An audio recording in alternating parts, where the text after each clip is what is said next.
é o melhor para poder crescer.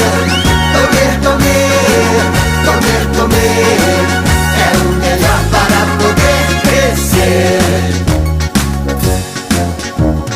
Quero comer no almoço um bife bem grosso, polenta, batata e arroz. Eu quero carne assada, banana amassada com leite e sucrilho depois. Quero ensopado de frango, sorvete, morango, suspiro, pudim e manjar. Eu vou ficar numa boa comendo leitoa com broa depois do jantar. Eu vou ficar numa boa comendo leitoa com broa depois do jantar. Depois do jantar, será que vai dar? Não vai aguentar.